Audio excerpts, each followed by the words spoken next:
Look at the room around you. Look at the walls. Look at the shelves. Look at the floor. What do you see? You see your life, or so you think. You see trophies of days that have already died. You see clothes for a man you are no longer. You see machines you do not use, books you do not read, and gifts from people whose faces you have forgotten. You think this is wealth. You think this is security. You tell yourself that you are building a life, adding layer upon layer of comfort to insulate yourself from the cold reality of the world. But you are wrong. You are not building a fortress. You are digging a grave. You are burying yourself alive under a mountain of things that have no spirit, no pulse, and no purpose. You are tired. I can hear it in your breath. I can see it in the slope of your shoulders. You are exhausted not from the battles you fight, but from the baggage you carry. You are dragging a corpse through the mud, and that corpse is your past, solidified into objects that you are too weak to burn. Listen to the sound of the rain against the roof. It is constant. It washes everything away. It does not hoard the water. It gives it to the earth, and the earth drinks it, and what remains flows into the river, and the river rushes to the sea. Nature keeps nothing it does not need. The wolf does not carry a collection of bones from every kill. The eagle does not clutter its nest with stones that serve no function.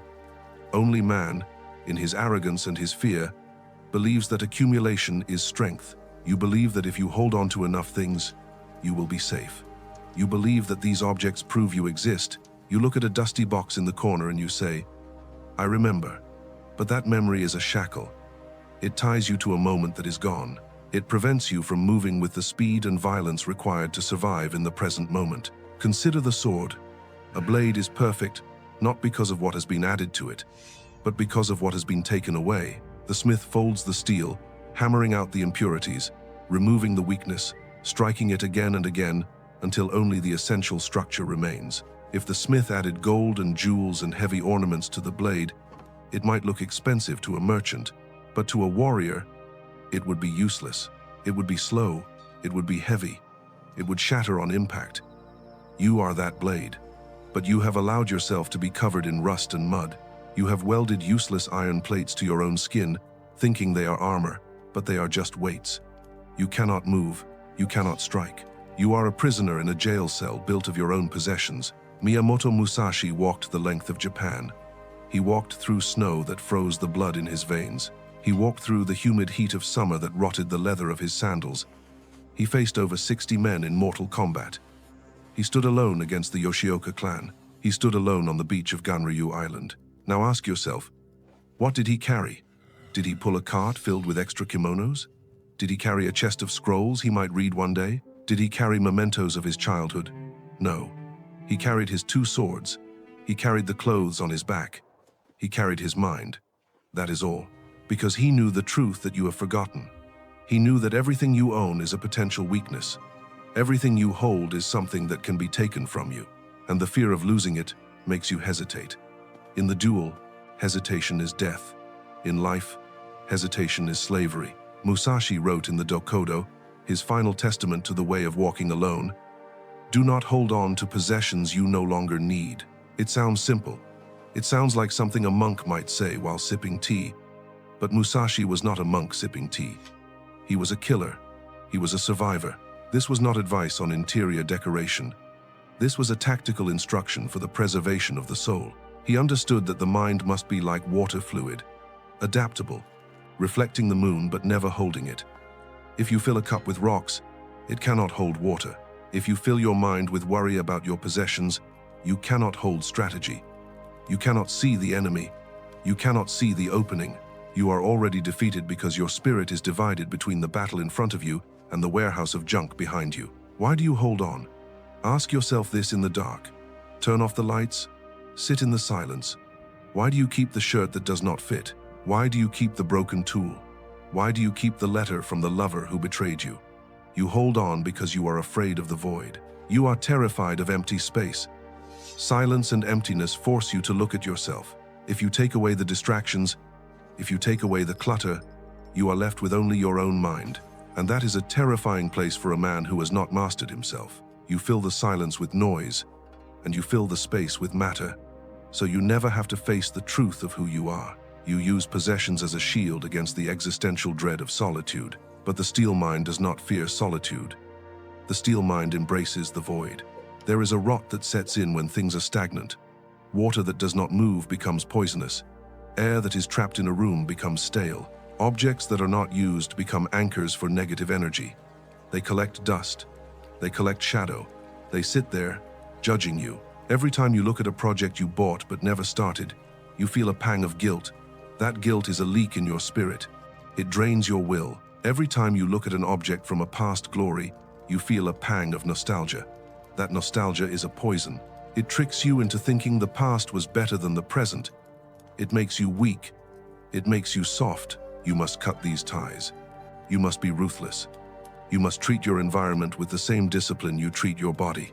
Imagine the samurai preparing for his final journey. He does not pack a bag. He writes a poem. He drinks a cup of water. He cleans his blade. He is ready. He is light. He has nothing to lose, which makes him the most dangerous man in the world. A man with nothing to protect but his honor is invincible. A man with a house full of expensive furniture is a coward, for he will always be wondering if the house is burning down while he is away. You must choose.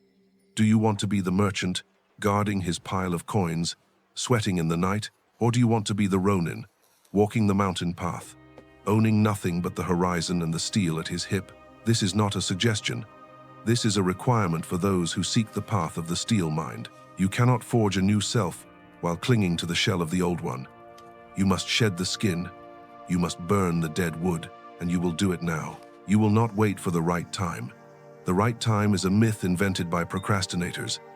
The only time is now. The only action is the cut. You will undertake a purge, a ritual of release.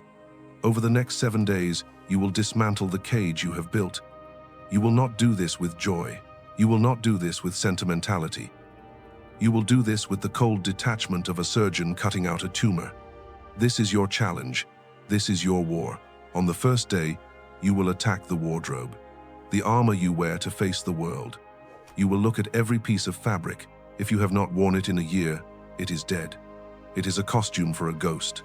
If it does not fit the man you are today, or the warrior you are becoming, it is a lie. Remove it.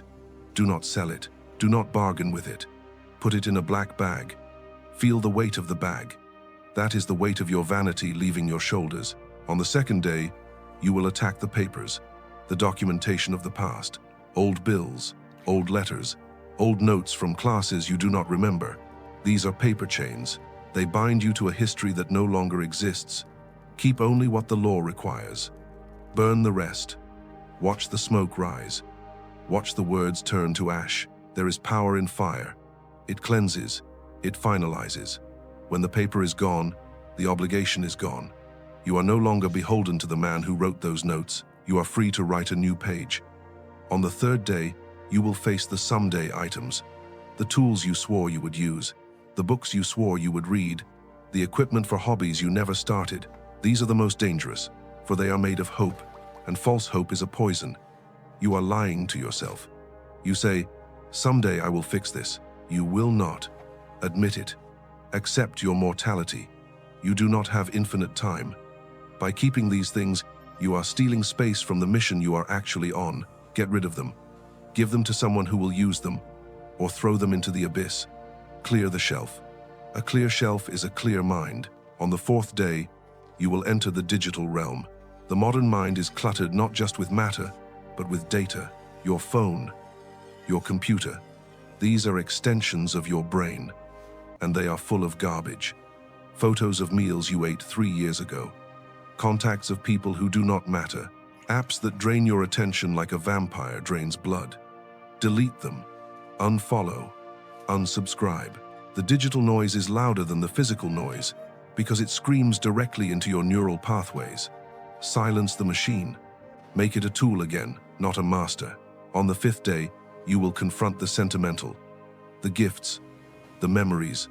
This will hurt. It is supposed to hurt. The pain means you are cutting a nerve, but remember Musashi. He left his home. He left his status. He understood that true memory lives in the blood and the spirit, not in a porcelain statue. If an object brings you pain, destroy it. If an object brings you a longing for a time that cannot return, destroy it. You are not a museum curator. You are a warrior. Museums are for the dead. You are alive. On the sixth day, you will clean. You will scour the empty spaces you have created. You will scrub the dust that has hidden under your piles of junk for years. This is the ritual of purification. In the dojo, we clean the floor before we train. We show respect to the space. You have treated your living space like a storage unit. Now you will treat it like a temple. The smell of soap and water, the smell of clean wood, this is the smell of discipline. On the seventh day, you will sit. You will sit in the center of the room you have conquered. You will look at the walls. They are bare. You will look at the floor. It is empty. You will listen. There is no clutter to absorb the sound. There is only the echo of your own breath. You will feel a panic rising, a desire to fill the space again. Crush that panic. Breathe into the void. This emptiness is not a lack. It is a potential. It is the pause before the strike. It is the space where the new man can be born. In this emptiness, you are finally close to the mindset of the master. When Musashi retreated to the Regando cave to write the Book of Five Rings, he did not bring luxury. He sat on the cold stone. He listened to the wind howling through the mountain pass. He had nothing, and because he had nothing, he had access to everything. He could see the universe clearly because he was not looking at it through a filter of possessions. He understood that the way is in the training, not in the equipment.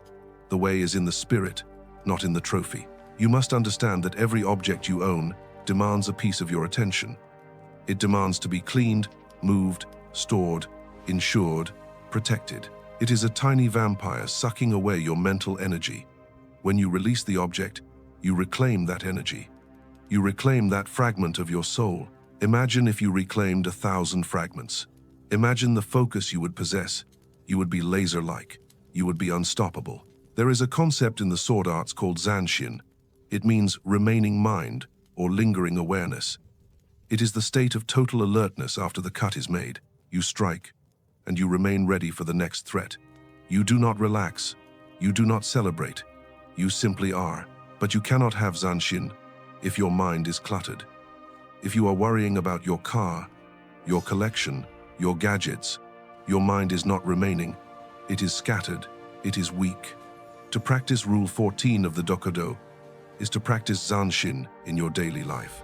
It is to keep your environment so simple, so austere, that your mind has nowhere to snag. It flows freely. It is ready for anything. The modern world screams at you to buy. It screams that you are incomplete. It tells you that if you buy this watch, you will be a man. If you buy this car, you will be powerful. If you buy this house, you will be happy. It is a lie. It is a systemic lie designed to turn you into a battery for the economy. They want you weak. They want you hungry for the next thing. They want you to fill the hole in your soul with plastic and silicon. Do not comply. Rebellion is not burning down a city. Rebellion is sitting in an empty room, content with your own existence. Rebellion is needing nothing. Musashi died in that cave. He died with almost no possessions to his name. And yet, 400 years later, we speak his name. We study his words. We strive for his strength. What happened to the rich merchants of his time? What happened to the lords who owned castles filled with gold and silk? They are dust. Their names are forgotten. Their castles are ruins. Their possessions are scattered or destroyed. The things they hoarded did not save them. They did not grant immortality. Only the spirit survives. Only the steel of the mind endures. Look at your hands. Open them. Now close them into fists. This is your reality. What you can hold in your hands, what you can carry in your heart, and what you can command with your will, this is all you truly own. Everything else is borrowed. Everything else is temporary. Everything else is a burden. Do not be the mule, breaking its back under a load of shiny stones. Be the wolf, lean, hungry, fast, unencumbered. Walk through your house tonight. Look at your things with the eyes of a stranger. Look at them with the eyes of death. Ask yourself, if I were to die tonight, would this object matter? If the answer is no, then it does not matter now. Let it go. Discard it. Free yourself from the tyranny of the material. The path of the warrior is a lonely path. It is a steep path. You cannot climb it if you are carrying the weight of the world on your back. Drop the weight. Stand up straight.